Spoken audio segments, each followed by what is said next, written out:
Welcome, everyone. This is Publius Virgilius Maro, and today we will be discussing Federalist paper for Alberta number 3 on responsibility, the duty of a citizen in the social compact. To the people of Alberta. In our last discussion, we spoke about how Magna Carta was the foundation of the Western tradition of freedom. In this paper, we will be speaking about a vital part of freedom that the Founding Fathers of the United States discussed as a duty of a citizen in our society, the social compact. Most of us in modern times do know what the social compact is, and this is very evident in our society, and I will illustrate how. The social compact is the will of a society to abide by the rules that it sets for itself. To put it plainly, the moral rules which a society sets for itself and agrees upon. This may not seem important to some, but it is the largest reason that our country, society, and Alberta is falling apart. The vital part of the social compact is the way that it holds its citizenry to account.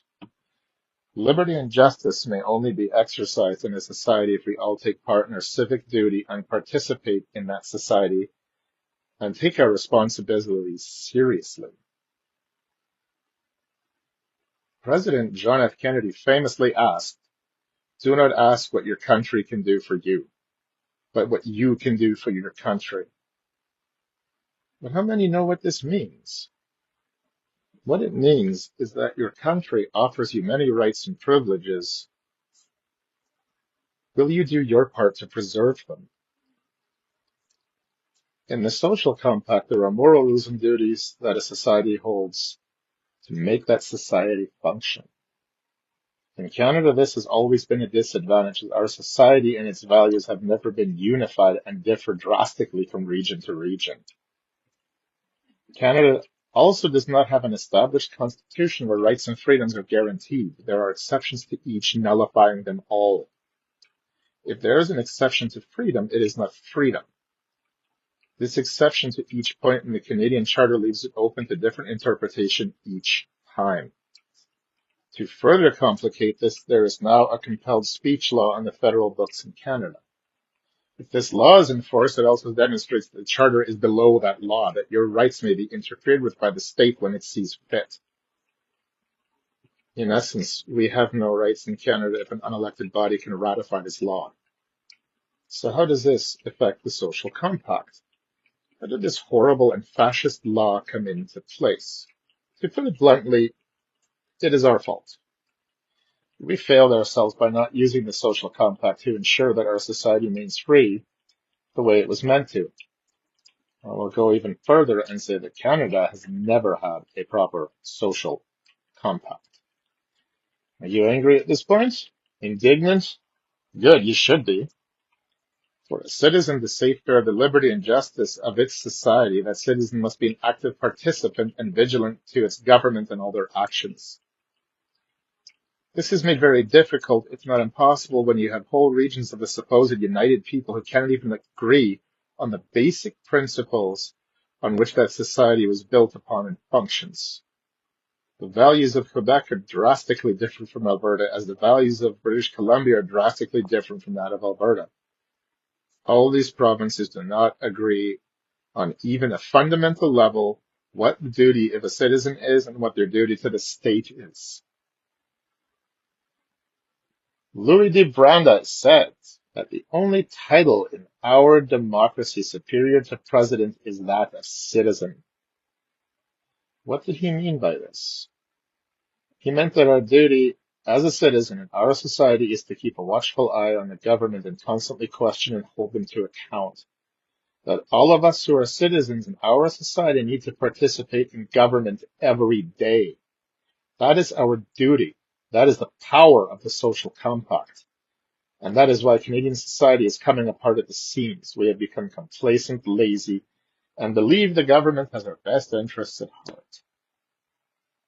In Canada, at least, it does not and never has. We, the people, have a duty to inform ourselves of the workings of government, to review legislation, to write to our politicians, to constantly question. Many will say, what can one person do? One can do a lot.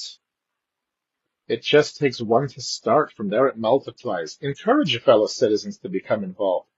This is not a party consideration. This is the keeping the machinery of government in check. Write, phone, educate yourself.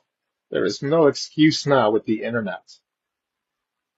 The problem is the people of Canada do not have the will. They do not see their social compact as encompassing the whole country, but rather their province. There is no unity, which means the social compact between the government and its citizens does not exist. This means with no unity, no community, no underlying national identity, the state is doomed to fail. If its citizens do not come together to constantly keep the government in check, then the state will dictate to the people its will. Voting people in with a mandate and no oversight is not liberty and justice, it is civic neglect on the part of the people of Canada. If the people have no will to participate in their own society, their society will run them. The barons that held John to account may have not known this fact, but they knew that government needed to have its power limited. And that is the freemen of that society, it was their duty to hold to account any decision the state made which affected all. We have lost sight of this.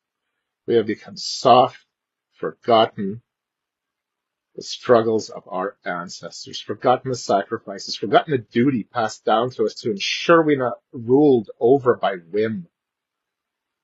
Voting a representative is only the first step. Our duty is to hold them to account, to make the voice of we, the people, heard, not to vote someone in every term and complain they are not doing what we elected them to do. Where does Alberta come into this? It has more in common with the values and spirit of the United States. Alberta does not want to be a part of the communist utopia that the Laurentian elites are ramming down their throats. Alberta wants less government involvement and real inalienable rights, not a country that only values unity when it benefits it. Albertans cry out for a republic, a union with the United States. But are they willing to work for it? To join the social compact of the United States? To take the duty of citizens seriously? To participate and realize we all have God-given rights, not just a few? That I cannot answer. I can for myself. Yes, with every fiber of my being, I know my duty. The price for liberty and justice. Do the people of Alberta have the will to fight? Will you fight before it's too late? Will you put down your beer and your pleasures to take equal responsibility for the state? Or will you simply wave a broken flag and deny what history and reality are grinding into you? Will you fight for your freedom? President Ronald Reagan said, freedom is only one generation from being lost. We need to constantly struggle, preserve, and do our duty as private citizens, as members of society, as Albertans. Getting statehood is only the first step. Will you fight to keep the freedoms and justice hard fought? We will never have had freedom. When we have it, will you carry it forward for future generations? For your children? For your grandchildren? For all Albertans? I know I will. I've dedicated my life to this and will not stop until I reach the end. Will you take my hand and let me lead you through hell? Lead you up through this to freedom and redemption? I leave you this last quote to ponder on. Will Alberta form a proper social compact where we all agree what we deserve as a society? If a nation expects to be ignorant and free in civilization, it expects what was and never will be. Thomas Jefferson. Be not afraid. I am with you. Virgil.